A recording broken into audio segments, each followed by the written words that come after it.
Welcome to Badger Beer Hour, starting a little late. My fault this time, not Chris, for the record. We are it's February, y'all. It's cold, but we are going to warm it up with a great news section. Got some good news here for y'all. Then we're going to talk to Third Space Brewing brewer Samantha Danen. Did I say that right? Oh, we'll figure it out. Nope, I did get it wrong. See, I blame Chris on that one. But she's here with Chris. They're gonna have a good conversation about Third Space Brewing and the Pink Boot Society, which is chair. So that'll be interesting. Then Landon and I will talk about events, and then we'll get out of here. But we wanted to thank y'all for joining us, and hopefully you enjoy the stream tonight.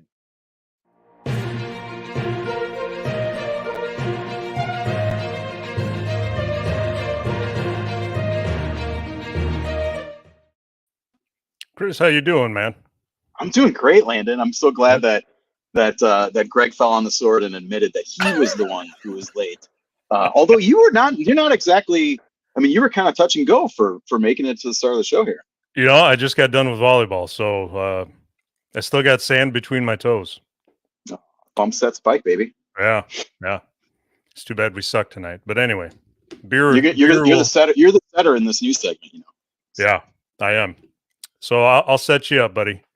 All right. We're going to talk a little bit about Lakefront, one of our, or at least one of my favorite breweries. They're making some big changes down there. Yeah, some big equipment changes down at Lakefront. They announced on February 1st, that's 2 weeks ago today now, that they're in the process of installing a canning line. And if anybody has ever been on the tour there, you will know that there is not enough room for a bottling line and a canning line in that cramped little brewery. I mean, it's not that little, but it's cramped. There's a lot. They're packing a lot of production into that floor space. Yeah. So that means that the Lakefront bottles, for the most part, are going bye-bye. They're going to hold on to some kind of specialty bottles. I think they're going to do some like small batch bottling, maybe. I should probably have checked this out before we actually went on the air. But you know, the mainline beers that they're doing are all going to be in cans, just like we've seen with a lot of other breweries. You know, in recent years, we've seen. I mean, I'm thinking. I guess Central Water still does bottles for their some of their beers. Yeah. You know, New Glarus obviously is. They do a lot of bottles and 6-packs. Cans are probably, I'm not sure what the volume would be, but it seems like most of the New Glarus beer that I'm buying are still in bottles. You know, only the multi-packs are in cans. So, but I mean, almost all the smaller brewers are doing cans, you know, and some of the bigger ones too are, you know, looking at the statewide, it's a clear trend. And now, like, of course, Lakefront had been like, we've seen Lakefront beer in cans for a few years now. Yeah. And they don't have a canning line there. So what's the deal? This is one of the weirdest things that I mean, it's not one of the weirdest things in Wisconsin beer because there's a lot of weird stuff, but one of the things that I don't think people really knew about, those cans came out, the beer was brewed at Lakefront, shipped to Stevens Point. That's like a 2+ hour drive, and Right. canned at Stevens Point Brewery.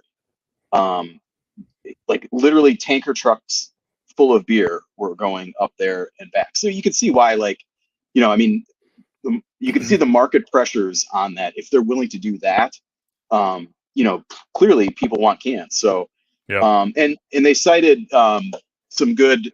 So, I mean, with bringing obviously that in house, that's much preferable to all that beer sloshing around. So, they had some nice bullet points in their announcement, talking about the reasons they're doing this. The big thing is that packaging materials and costs are down sharply. I'm not sure if they're going to do boxes or pack tech holders yet, but that's a significant cost savings versus a 6-pack carton. Just if you fold those up and lay them flat, you can see how much more cardboard there is with the 6-packs. The big one here is shipping efficiency. So, and I asked them what that means, and they're saying like that increases the shipping efficiency by like 50%, which I assume means like cutting costs by about half. And it's not just the weight. I mean, cans are a lot lighter than bottles, but if you the amount of beer you can get in a space with a flat of a case of flat, those are open, those are short, they're it's just so much less space taken up, in addition to being lighter, and then like also like these are better for consumers. They're cans eliminate that light and oxygen from getting in. Cans are obviously opaque, so you're not going to have light struck beer. They mentioned that they chill faster and go where glass cannot. And then obviously like just aluminum is, I mean, aluminum and glass are both pretty like, highly recyclable, but aluminum is, I think probably more recyclable than glass. So, good stuff all around. And this is happening, let's see, this is happening, like I said, with just about all the Lakefront beers, except for they'll probably, I'm sure Black Friday will still, I mean, they might have a hand capper for that or something like that, or a real small specialty line. But timeline for this is, these last bottles should sell through later this spring. So I think their last seasonal to come out was Maibach, and that's still in bottles. But I'm sure the next seasonal release will be in cans. Yeah, it's quite a change. That we'll see how it goes. I know that Russ is very conscious of the environment, and however he can cut back his footprint on the earth, that he's going to do it. So this makes total sense for them. I think they are a B Corp as far as like this, the certified, environmentally friendly corporation. So good for them and good for us. Yeah, that's great news. So we've got some news down in Madison. Yeah, this one's a bummer. So Trixie's Growlers to Go, which is as of late it was essentially a bar, but it started as an offshoot of Trixie's Trixie's liquor store on East Wash in Madison, and he opened it in Chris Welsh is the owner of Trixie's, and he opened Growlers to Go just in the next storefront over in 2016, and it's closing. He announced this a few weeks ago, and it's closing on February 26th. So we've got about a week and a half left, and 6 employees. Most of them are part-time, and a lot of them will be sliding over to positions either at Trixie's or the Aftershock Arcade Bar, which is also another Chris Welch outfit. And I had an interview with Chris for my column, and it was so interesting that I just decided to run it as basically a Q&A and just let him talk, because the plan for this business was as the name implies, to be like a growler shop, and capitalize, think back to 2016, like this is the high time of like chasing KBS and whatever the hot beer releases were, and the ability to have draft only beers that were a lot of times exclusive was really appealing. I mean, I think that's what we saw with Ray's here in Tosa, or not here, but in Tosa, in my neck of the woods. And you had these kind of hybrid bottle shop tap rooms kind of opening to kind of capitalize on this. And over the years, Growlers to Go kind of evolved into more of a standard bar. They added cocktails and I think wine. They had a full liquor license, so that they were able to do that. And Growler, I think he said Growlers was down to about, shoot, I don't have the story here, but I think it was something like 20% of the business more recently, whereas it was, that was the whole model to begin with, really. But the really big thing, I mean, Chris basically said that he feels like he opened Growlers at the peak of craft beer, and that's interesting. And basically that this chase of kind of high end beer was its downfall, because people just don't really go after that stuff as much anymore, and it's not enough to kind of build a whole storefront and around, so basically special beer isn't special anymore, is basically what he's saying. And I'm thinking about having Chris come on as a guest maybe next month. It's a little after the fact, and if anybody's read my column, it'll probably be more of the same. And he's real candid, and I mean, he's never been afraid to he's a pretty if you've ever talked to Chris, he's a very straight shooter and maybe even given to hyperbole occasionally. But he's got a really interesting perspective on this. Through the pandemic, obviously Trixie's is doing what it's doing, but he talked about like bigger forces that we talked about last month too, with Sam from Untitled Art. That NA is really coming on. Cannabis is a thing. Chris is pretty convinced that cannabis is really cutting into alcohol sales, not just that younger people are not choosing to get their buzz from beer or craft beer, and they're finding it different ways, in ways that they're perceiving as more healthy too. So there's a lot going on in this interview, and I'm not really doing it justice in a brief in this kind of news item. But the top line item is that this very beer centric venue in Madison is going to be no longer. That's a bummer. Yeah, I mean, I don't know. Do you have any thoughts on this, or Greg, if you want to jump in? So we have a growler type place here. It's called Growler Guys. So they'll fill your growler, they'll fill a crowler, those kinds of things. Their gimmick, I guess if you want to call it a gimmick, is that they have like 40 some beers on tap, some seltzers, those kinds of things. The funny thing about it is that when they opened a spot here, it's a chain, but it's originally from Oregon. Okay. And so the way that it works in Oregon is that people come in, get their stuff, and then leave. Well, that doesn't work in Wisconsin. So when they opened the space here, they didn't have the back area opened yet. It was just kind of a small space in front. Well, everybody stayed, because that's what you do in Wisconsin. You grab a beer, you stay and you BS for a while. So it actually ended up working out in their favor, because now they're busy all the time. And they're in this weird zone of Eau Claire where they can sell beer until like midnight or 2 a.m. So they've done really well for themselves. So I think it's just a matter of location. Eau Claire is a weird area anyway. And maybe it just doesn't work for Madison anymore. Yeah. I don't know. Greg, you got any thoughts on that? You want to jump in? Took a break. Okay. All right. Let's hit the next one. Yeah. So we'll finish. I think we'll finish out.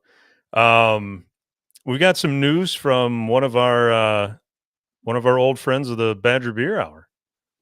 Yeah. This is some changes at Gathering Place in River West, which is, we've had Joe Ito on to talk about Lager and Friends, I think maybe a couple times. Yeah. And they are going to be having a new brewmaster for the first time. Corey Blodgett, who was with them, who was their head brewer or brewmaster since the brewery opened in 2017, has left the brewery. I'm going to let him. This is what he told me about the reasons that he's leaving. I am taking a break for a bit. I worked pretty hard for 20 plus years. The demands of a head brewer at a startup or small brewery do not leave much time for work-life balance. I'm going to enjoy some time off, go back to writing, do some photography, go fishing, and be with my family. And I believe he told me that he was heading to Cologne, which is the home of Kolsch, which is his favorite, Germany, his favorite style. He refuses to call the Treffpunkt great beer that he makes or have made a Kolsch. It's a Kolsch style ale. He's a curmudgeon about that stuff. Yeah. So and Joe from Gathering Place tells me that they're in the process of hiring a new head brewer to join the team, and right now production is continuing with an assistant who whom Corey has trained up over the past year. So he says, Joe says, this is a quote: "I look forward to seeing what Corey does next after a well-deserved break. He's a very talented brewer, and he certainly helped Gathering Place grow to what it is today." So I think, yeah, I mean, there's a lot. It'll be interesting to see what Gathering Place does, because Corey was very interested in the old world beers that I have really come to appreciate and really enjoyed from them, including, well, I mentioned Treffpunkt. They've got a nice rye dunkel. They've got a cool unfiltered Helles. They've got great Schwarzbier. A lot of really traditional European styles, continental styles. But there was I always felt like there was a tension that they were trying to do stuff with hoppier stuff that was I don't know. I didn't think that they hit that stuff quite as well as a lot of other breweries do. So I don't know if that's part of I mean, it sounds like he just wanted to not brew beer for a little while, which I can totally understand. I'm sure it takes a toll on you. Yeah. Yeah. So yeah, that's the story with Gathering Place. And we do have one other Milwaukee story too that I'll just mention real quickly. This is something we've talked about before, the succession of breweries in the Lincoln Warehouse, which is a big kind of multi-tenant building down in Bayview. They have it's been a whole bunch of breweries that have gone through, specifically one like suite in the up on the second floor there. It started with let me make sure that I've got the succession right here. I don't want to mess this up. Let's see, we've got it started with, was it Enlightened that started up there? Yeah, it was Enlightened, and then Eagle Park, and then Component, and now this is the place where Torzala Brewery is. And the story here is that they are doing a collaboration beer called Sweet 207, which is their number internally. So they're all doing a beer to kind of celebrate this coming together, I guess. I don't know. Yeah. It's such a cool story, like that.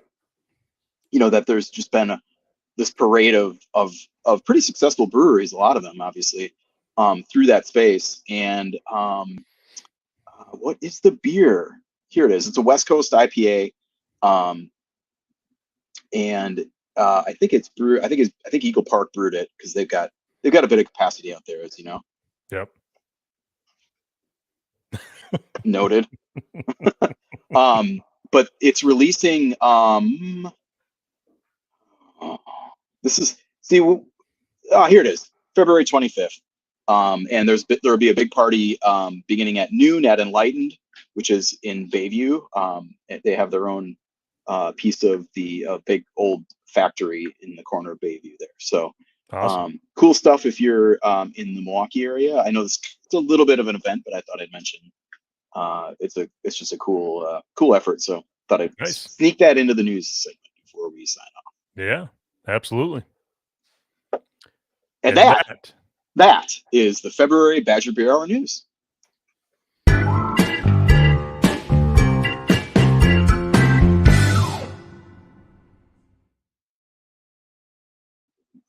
All right, on to the interview. Very excited about this one. Tonight, I guess, we are talking to Samantha Danen. She is the chair of the Wisconsin chapter of the Pink Boots Society and a brewer at Third Space Brewing in Milwaukee. Samantha, Sam, welcome to the Badger Beer Hour. Hey, thanks for having me. We're pleased to have you. Okay, so the reason that you are here tonight is we want to talk about Like a Girl. This is the second year, correct, for Like a Girl? Right. Third year doing Like a Girl. Third year? Yeah. Okay, tell us what this is all about. Yeah, so Like a Girl is a collaboration brew that Third Space does with Pink Boots Society. And it's an IPA that we brew every year. It's the same malt bill, same grain bill, but the hops change every year. And we utilize a proprietary hop blend that Yakima Chief, one of our hop providers, they create this specific blend that's just for Pink Boots every year. Members of Pink Boots Society get to help vote on which hops are actually used in the blend. And then they create a blend based off of the results of, which hops are voted on. And then then that blend becomes available to be able to purchase and use. And people from all over the world actually buy these hops. And usually around International Women's Day, around Women's Month in March, you get a lot of people brewing a lot of collaboration brews, and Like a Girl is no different. So we do this collaboration brew day. I tend to invite, female brewers and people who work in the industry from all over the state of Wisconsin to come out to Third Space, help us throughout the brew day, get to really see in depth what it's like to brew on a professional scale. And then, we brew this really awesome IPA utilizing the hops from the Pink Boots hop blend. Yeah, and this brew day was just a week ago. Yeah, we had it on February 8th. Yeah. Okay. And so tell us, how does, you mentioned kind of inviting, I kind of think about Pink Boots as being like a support system or, an organization for women brewers, but it sounds like you're bringing in kind of women a little bit on the fringes of brewing as well to kind of take part. And can you tell us who is all there? Yeah, absolutely. So Pink Boots is made up of, women who work in used to be just the beer industry for the longest time. Recently, within the past couple of years, we opened it up to all fermented beverages. So, spirits, wine, you name it, cider, whatever. So now anybody who works in those industries, really the only prerequisite is that you have to make 25% of your income from this industry. And you don't have to be the one actually in production. You don't have to be a production worker in order to be a member. You can be an accountant, working for a brewery. You can be a salesperson. You could be somebody who works for a malt house facility, or somebody who works for a hop provider. So you can be anyone really who helps make the brewing industry or the alcoholic industry go around. And so we have so many members. We have over 50 members across the state who play or are employed in all these different roles.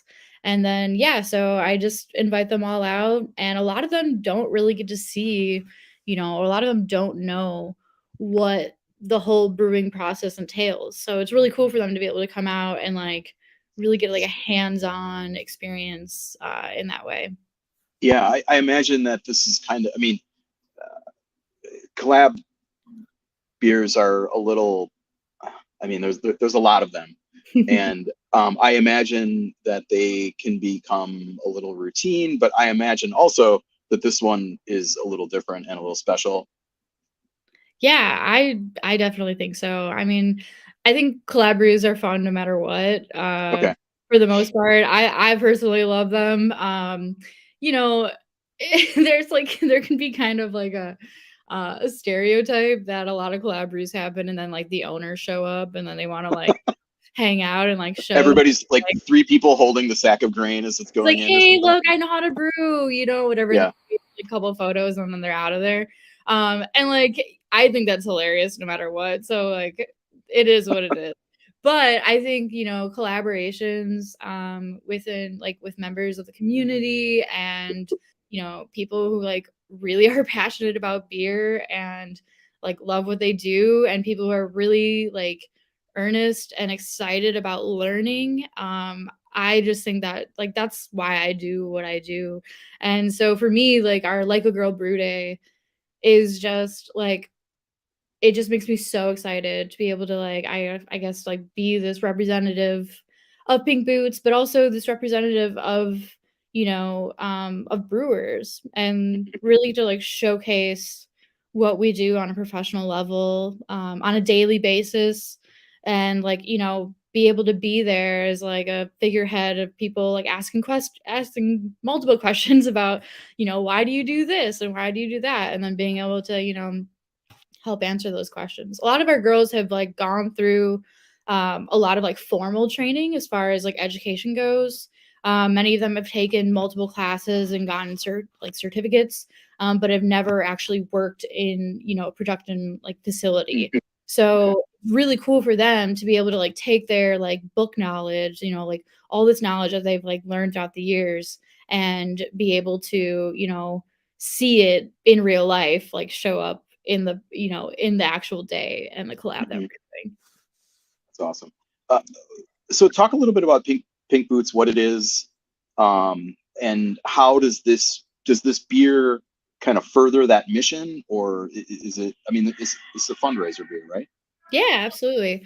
Yeah, so Pink Boots, we're an international organization. We're, you know, made up of women and non-binary individuals who work in the fermented beverage industry. So, like I said before, it's not just beer anymore. We've opened it up. And essentially, what we do is we like raise money, and we raise money primarily through events like this, like, or primarily through collaborations like this.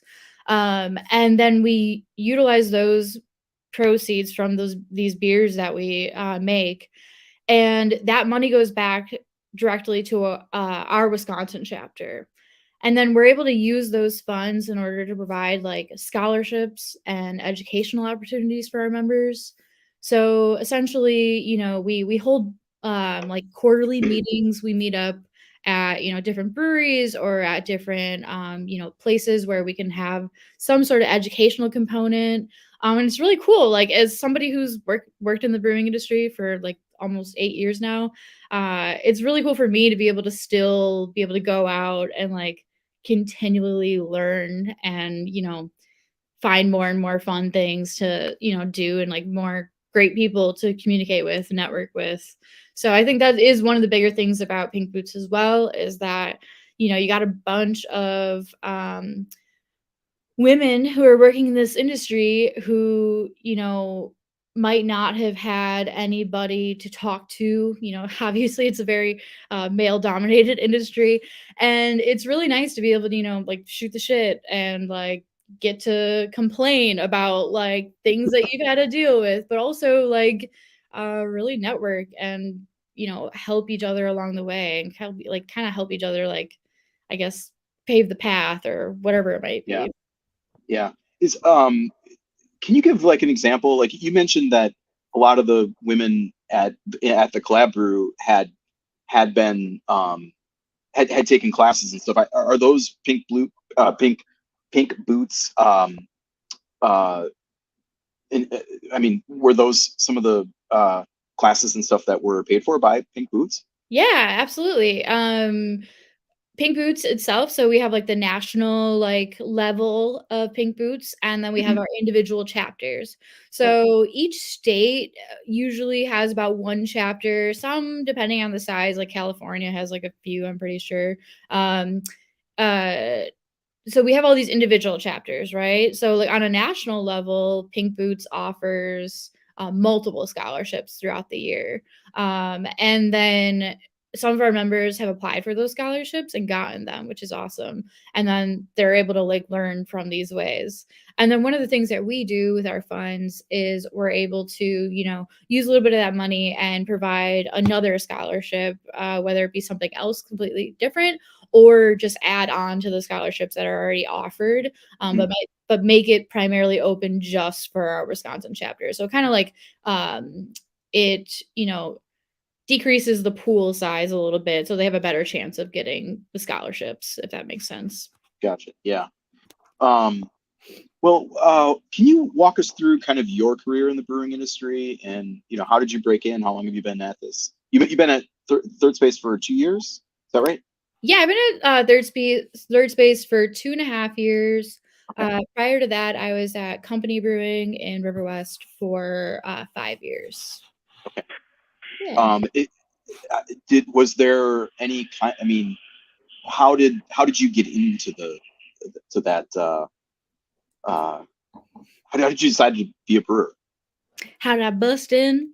Um, Yeah. yeah. Yeah, so, I started homebrewing in college like a lot of people.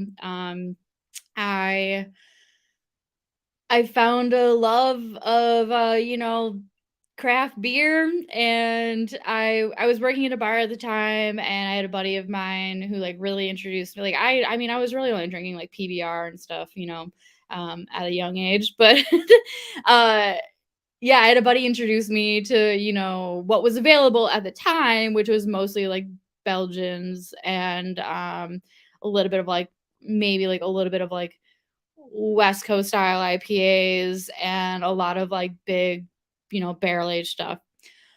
Well, suffice it to say, I fell in love with it all and I was like, this is amazing. I just, started reading ton of books, I was going to school for art history at the time. I ended up graduating with art history degree. But I just really fell in love with the homebrewing process and just, I guess, craft beer in general. And somewhere along the way, I just knew that I needed to try getting a career in beer. Yeah. The whole art world wasn't really working out for me. I had like all these big plans, like being a curator someday. And yeah, I kind of realized that it was going to take probably a really long time for me to be like recognized in that field. And I didn't know if I wanted to like stick around to find out. And I figured, I'm young, like I'm going to try to do something, different. And then if it doesn't work out, I'll fall back on my degree. Yeah.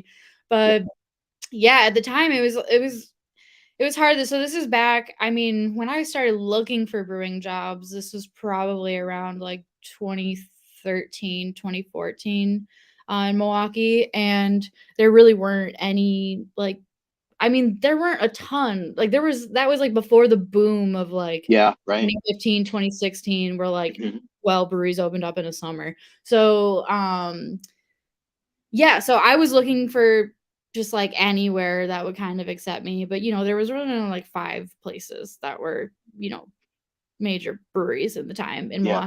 Milwaukee. Yeah. And yeah, none of them were really hiring, which was unfortunate. It didn't help that I didn't have any experience, but yeah, I mean, it was a matter of just, like, me just, like, going to craft beer bars, like Rumpus Room and stuff, and sitting down with the bartenders. I mean, that's where I met Tommy from Enlightened before he ever even opened Enlightened. And, just like sitting down and shooting the shit and just like trying to show people, like, hey, like I have all this knowledge, I have all this passion.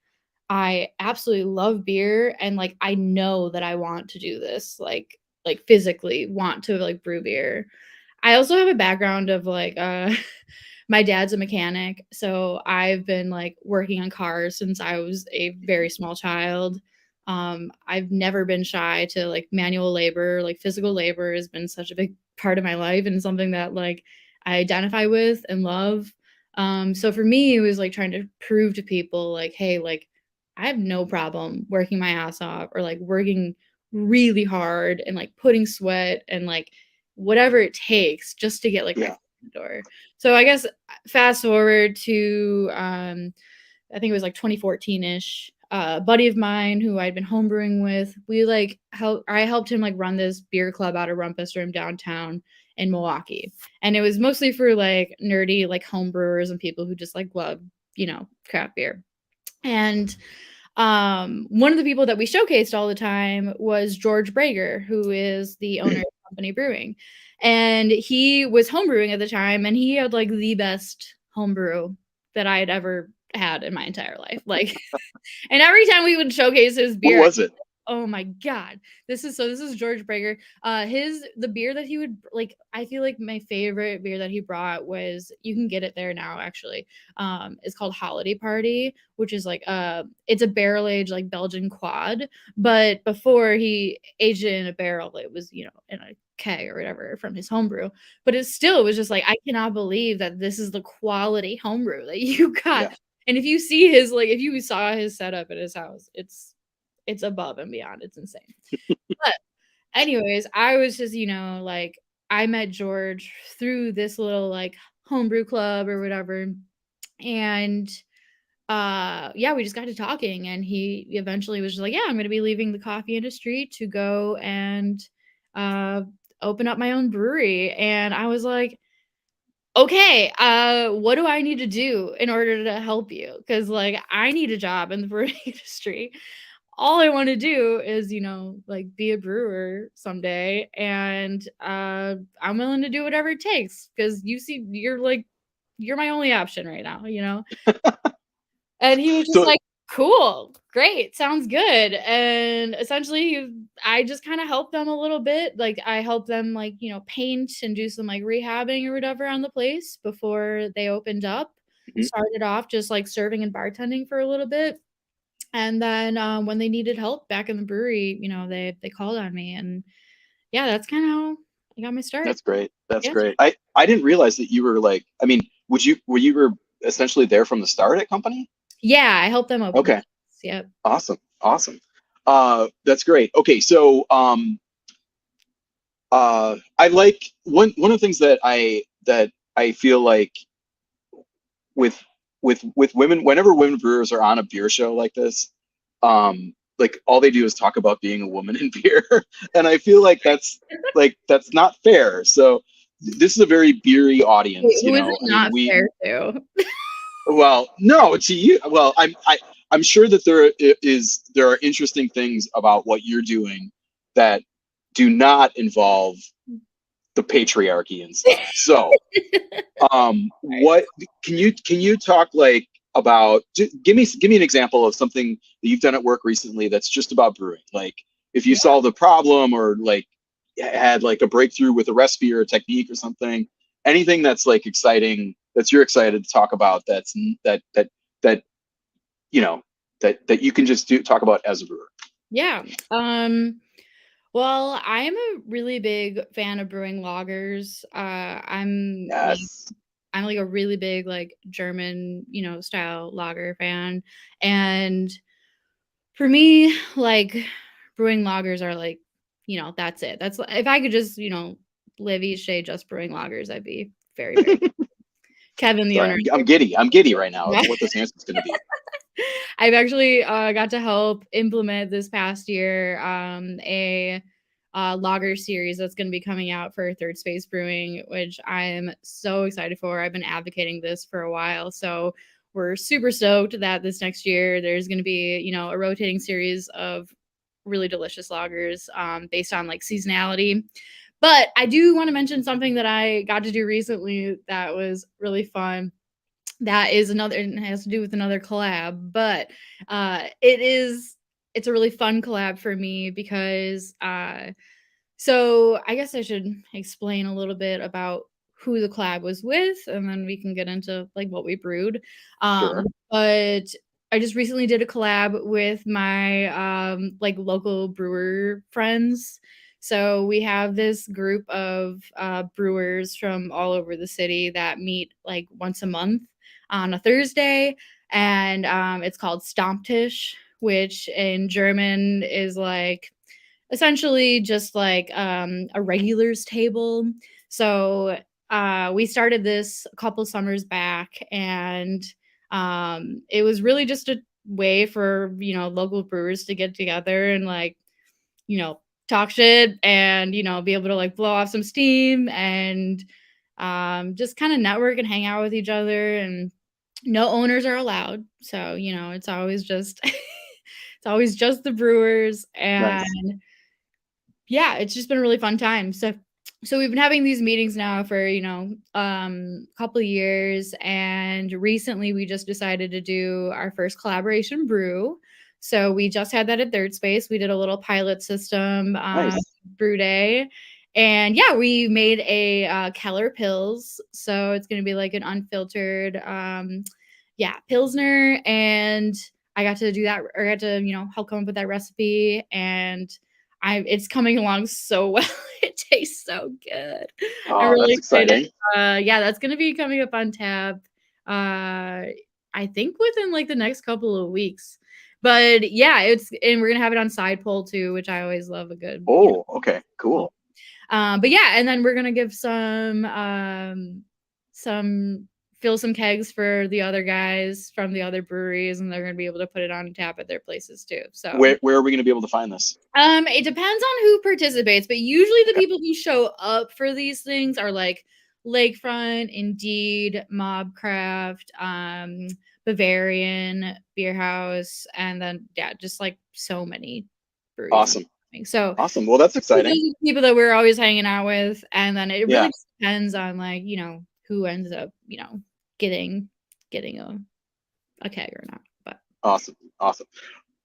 Okay, before we wrap, tell us where people are going to be able to find Like a Girl and when. yeah, absolutely. We're going to be doing a release of Like a Girl on March 8th, which is International Women's Day. And it should be in pretty much anywhere that you get your Third Space beer. As far as I'm aware, we only did about 60 barrels worth of this, which is quite a lot of beer, if I'm being honest. So 60 barrels of it will be going out. I know that we actually had quite a few keg orders of this year, which is huge, really awesome. So you might even be able to find it, on tap at, one of your favorite establishments. And then, yeah, we're also going to be doing a fun kind of like launch party at Ray's Growler Gallery too. And that one is going to be on March 15th. And that's from 4 to 10. But yeah, the release itself on tap at Third Space Brewing is going to be on the 8th March. So those are both Wednesdays upcoming. Yep, you got it. All right. Put them on your calendar, folks. Please do. Sam, thank you for joining us. It was a great conversation. Thanks for having me. And maybe we'll talk to you again next year. I mean, not next year. I mean, I hope to talk to you before maybe then. I'll see you again someday. I would love to come out to the Stammtisch release. That sounds like a lot of fun. Please do. It's gonna be good. It's a really delicious beer. And thank you for making Third Space make lagers. Oh yeah. Oh my God, so overdue. So overdue. I mean, I like all their hoppy stuff, but dude, yeah, they're good at the lagers. I know we're very known for our IPAs, and don't get me wrong, I love IPAs, but lagers are where it's at. Oh, music to my ears. All right, Sam, thanks so much for joining us. Awesome. Thanks, guys. Bye.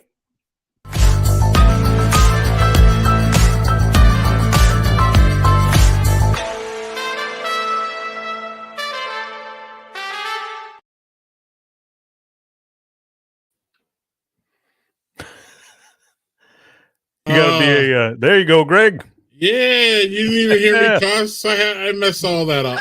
But luckily, you're going to save us, Landon, with some great events. You bet. We got all sorts of events. We're gonna start off. We've got so many Bachfests coming up. It's unreal. So Yeah. as everybody knows, the original Bachfest, or what they claim is the original Bachfest, at least in the United States, is over in Minnesota. So if you can't go there, which it's huge, there's a lot in our neck of the woods. So as a matter of fact, the first one is here in Eau Claire at Greg's favorite brewery, K Point Brewing. Yes. One of my favorites. Yes. Yeah, one of your favorites. They're Oh. tapping a special keg of Doppelbock this Saturday, 2:00. Okay. They'll have the fires going outside, and then you can get your beer hot poked. And then they're doing smoked turkey legs too. So this event is free, but you'll want to get there early to ensure you get the beer, because when it's gone, It's it's gone. gone. Yeah. And you can enjoy all the other wonderful things in that store there, whether it be the coffee or the meat or the cigars. They got Sammy's, right? They got Sammy's. You bet. Yeah, okay. So you can make it a whole plan to spend some time in that gift shop. It's fun, eclectic. I like it. Yeah, they got a walk-in humidor if you're a cigar person. They've got all sorts of whiskeys and wine, and I tell you, just everything. Yeah, it's great place. Yes, good times. Down in your area, the 26th annual Bachfest at Capitol Brewing is happening February 25th. So not this weekend, but next weekend. That starts at 10 a.m. They have fresh blonde Doppelbock. They've got a Maibach, and then, of course, their other Capitol beers out in the beer garden. This one will cost you, though. So this one was $20 general admission. Okay. Yeah, or VIP is $25. Yeah. And they pack them in on that one, but it's outside, so we're good. Yeah. And I thought you were going to say, Landon, that this one was the oldest one, because this has been around for forever. This one, 26 years or something. So when you said this is the first one, I was like, oh, it's Capitol. And you're like, no, it's into the neighboring state. But Wisconsin beer people are not beyond going up to Minnesota for some beer. So let's not even act like that, y'all. It's the one over in Minnesota is at Shell's, so it's wow, it's a big one. It's packed. So you stay at the one here. So yeah, or go to Shell's if you like people. Go over there. But anyway, we're promoting Wisconsin stuff. So this one's down. Hold on, Landon. Chris is talking trash in the comments, so I figured I let him up here and we could talk about it. But you wanted to say something? I was just like, I was shocked that Capitol was not like the oldest Bachfest in the world or whatever. Or not the world. Sorry. Right. That's a good caveat. At least in the United States. But I guess if there's going to be an old one in Minnesota, it's going to be at Shell's. So it's going to be as soon as he said that, I'm like, okay, all right. Well, yeah. Right. But do they toss smoked chubs into a seething ocean of people? I have no idea, because I believe it or not, I am not really a people person, and I've seen the crowds over at New Ulm, and I have no desire to ever go there. Yeah, but you're a lager person. It sounds like Capitol Bachfest, and it sounds like they share some DNA that way. So. Yeah. Chris, we'll keep you up because you got comments coming up. Okay. The next event, we know it's not another Bachfest, but it's a late Valentine's event, I guess we'll call it. It's called the Perfect Pair. It's a dessert and beer soiree. It's on Sunday, February 26th at 2:00 at Black Husky Brewing down in Milwaukee. So they're going to have 5 Black Husky beers paired with sweetly baked macarons, chocolates, and parfaits. Tim and Sam from Black Husky and Amanda from Sweetly Baked will do the pairings for you. So if you are on the shit list and you missed Valentine's Day with your loved one, you can make up for it. Tickets available are on the Black Husky website. Sounds like fun. Yeah. Then we've got the 5th annual Shamrock Craft Beer Invitational. It's on Saturday, March 4th from 3 to 6. It's at the Automobile Gallery and Event Center in Green Bay. You can sample from 26 breweries. I saw the list, some really good ones on there. I'm not going to list them all, but All Wisconsin breweries, and then they'll and most of the Green Bay ones too, right? Probably. yeah, a lot of most of the Green Bay ones, and then like that's a good group. Mobcraft and places like that. They'll have brats from the Meat Block and Irish music from good old Jerry Sloan, whoever that is. But I'm sure he's good. All right, that'll be fun. Yeah, that's indoors, right, Landon? I believe so. Yes. Okay. Yeah. Okay. I mean, I know those. I mean, they'll go out to see the Packers do anything at this time of year. So I mean, I got it. That's why I always question whether it's inside or outside. I think people will be doing it no matter what. Yeah. I think that venue is attached to a classic car like museum. Sure. Where they've got all kinds of like really fly. I mean, this place is pretty cool. Like, I'm not really into cars, but I would be for this. So, and I'm sure they don't like have you among the cars. I'm sure it's kind of a discreet thing, but maybe there's some overlap there. Maybe they'll let you look at them before you start drinking beer. Right. Hopefully. I don't want your beer around my classic cars, y'all. Right. I mean, I love beer, but y'all need to step back.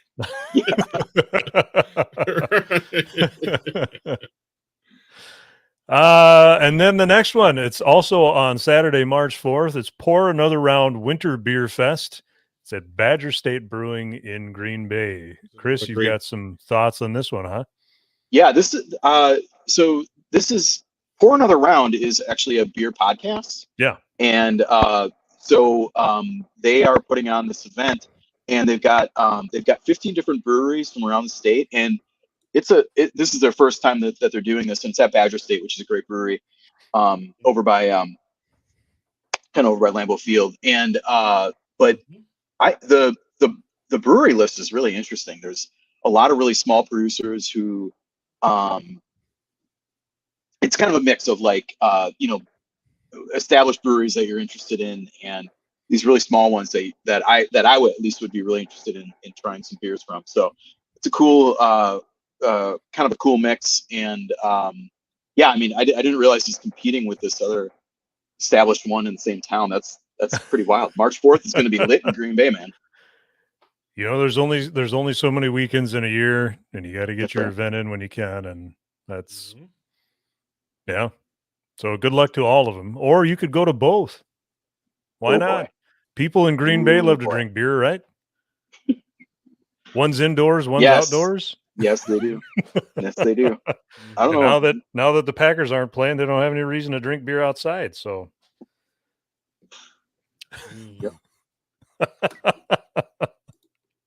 yeah.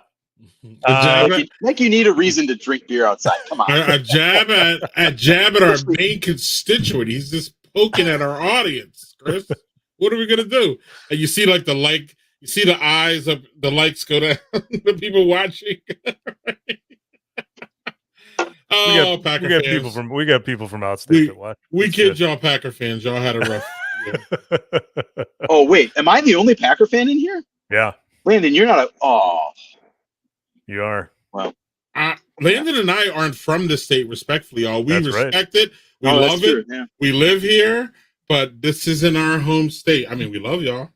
Sure. I was born in the shadow of Lambeau Field. Why we do in the shadow of Lambeau Field. I'm going there tomorrow too. I'm getting a haircut. I'm getting this haircut. You got to go all the way to Green Bay to get a haircut? Yeah, it's a long story. Part of the reason we do this is because we love Wisconsin so much. So right.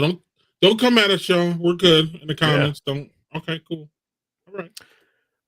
If you aren't into outdoor beer drinking, or if you want to, exercise a little bit, Point is having their Point Bach run. That is also on Saturday, March 4th.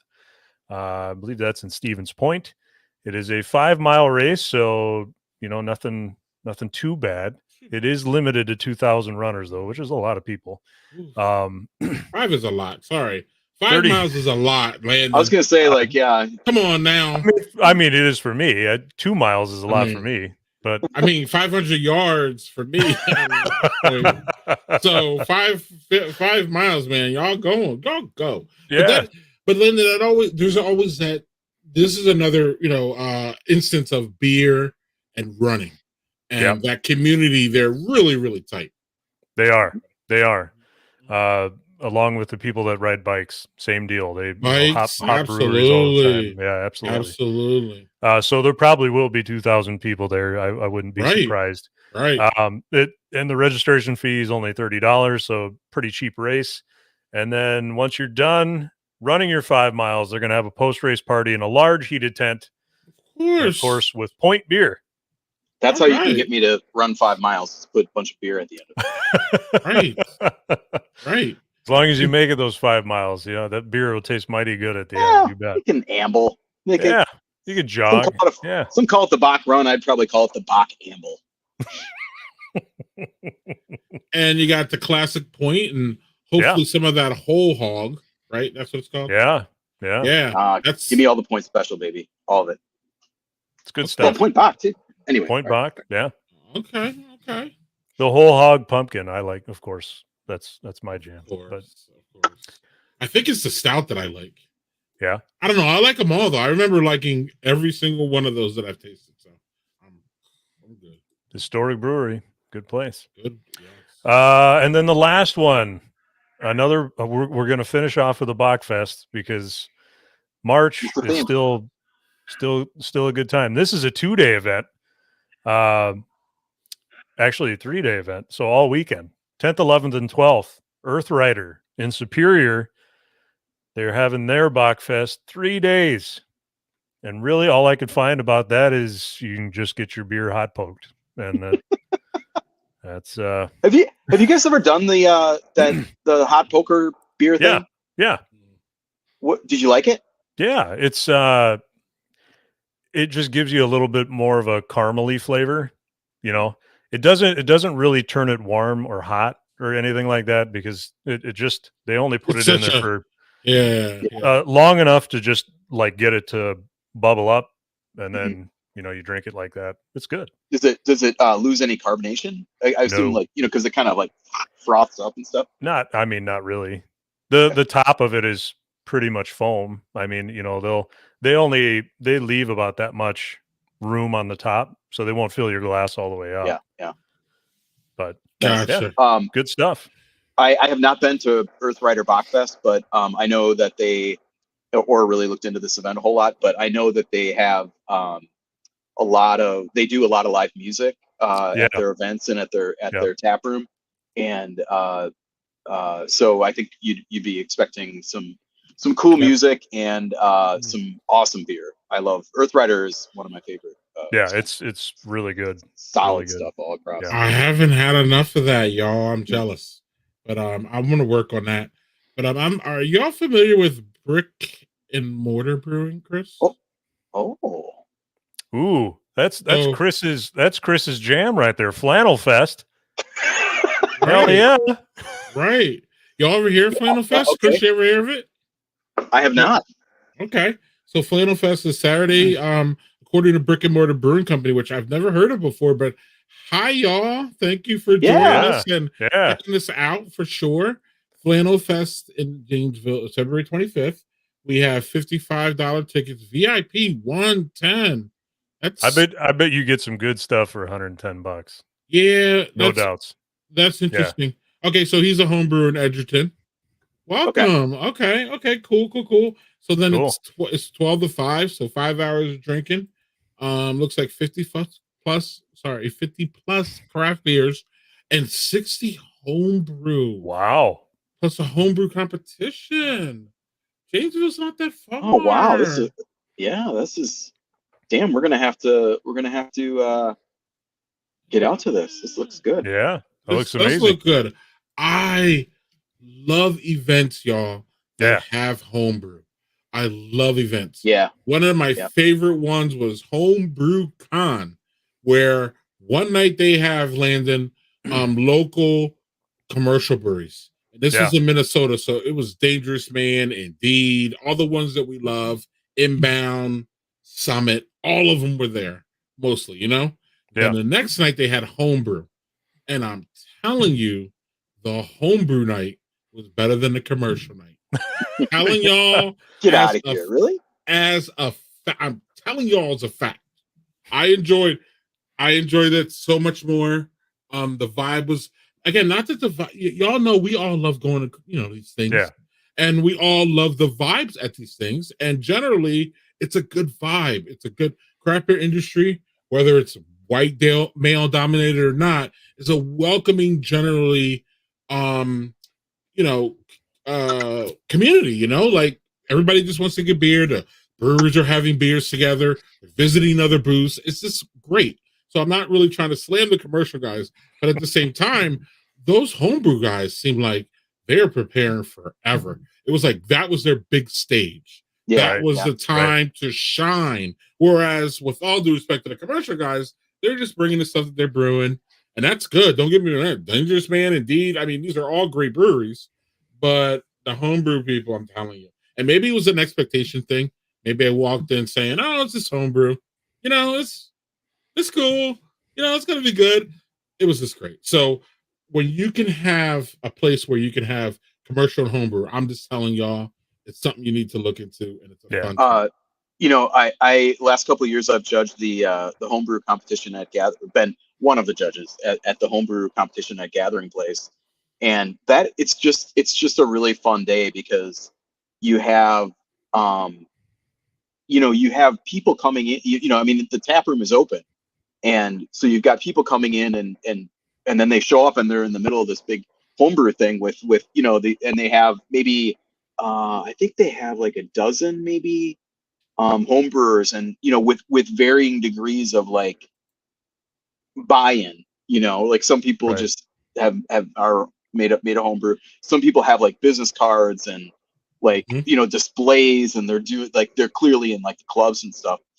But it's fun to just try all these beers and I mean the obviously at the prize at the Gathering Place one is that they get to brew their beer scaled up on the big system. And last year's winner was a Belgian double that it was really good. I mean, and I think, Greg, you mentioned like expectations being a part of that, and I think that's true. But like when you're stacking them up against like the previous days, commercial brewers, like that, your brain is remembering that.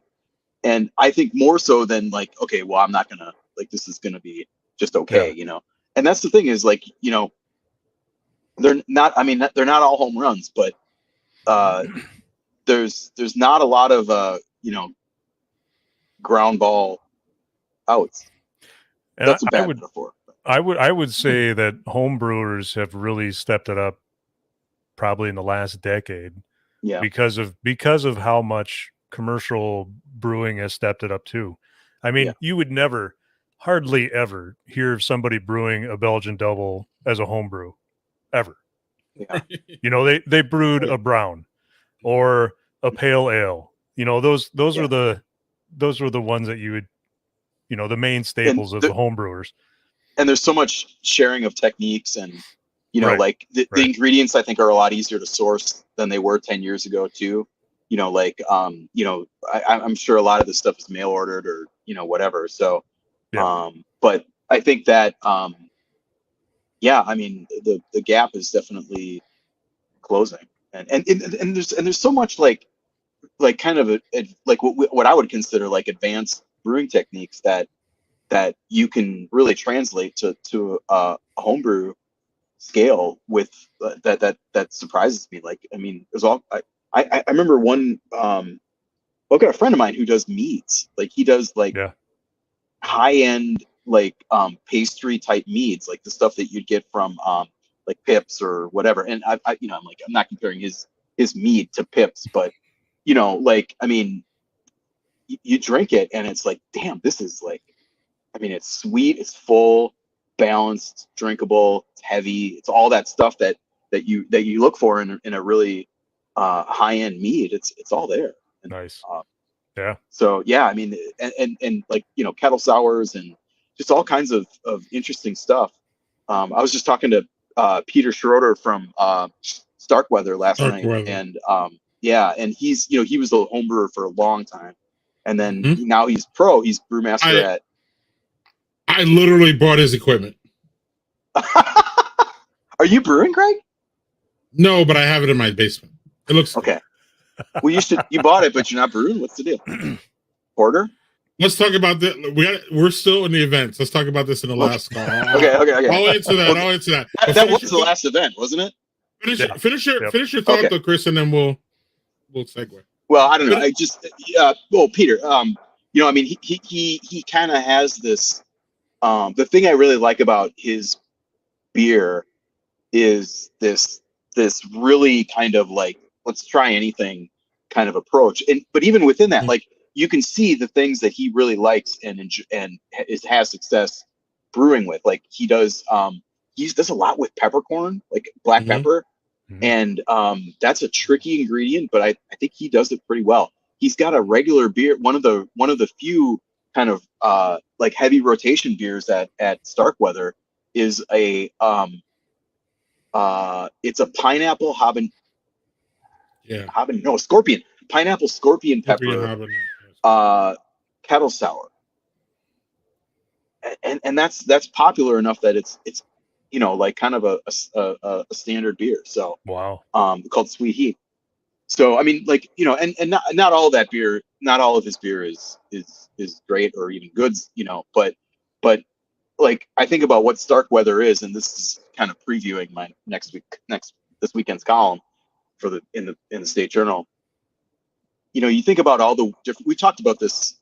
I think when we were talking about the closing of West Alien here in West Dallas, that there's so many ways to be successful as a brewery, and Starkweather to me is going all in on this is our neighborhood, and I don't want to say own it because like that sounds exclusive or exclusionary or something, but that we are going to embrace this neighborhood, and these are our people, and this is a place for them to gather and just be together and have good beers and stuff to talk about. One of the things he said was like, yeah, the reason, like, I'm like, hey, can you like brew more regular beers so that I can maybe come back and I can write about something that people come back to? And he's like, well, yeah, but I mean, we have a few of those, but what people really want is to come back here every week and have something different that I can try. And he's got 15 years of brewing, like home brewing and scratching down recipes and concepts and names and beer ideas and all this stuff that's basically just waiting for him, that now he has this engine where he's really kicking out like, maybe 10 beers a month or something. Maybe probably not that many. I think they did almost 100 between their collab beers and their kind of like variants and all that stuff. And in the first year, they had their first anniversary about a couple weeks ago, or a week or two ago. So anyway, I guess I'm just thinking like about that approach, how the way that you approach your beer program really informs it is so much in like the business model and the type of beer that you're making and how that fits together. Like Third Space, like if they were going to be a neighborhood brewery, that probably just wouldn't work. Or if your neighborhood brewery is trying to make an amazing pale ale and a bunch of cool IPAs and a rye, like doing what Third Space does, it's not going to be successful. Like right. you have to kind of have this hand in glove thing with, I don't know, whatever. I've been yammering on for a long time. And on that note, Greg did say finish that thought, Chris. So I guess on that note.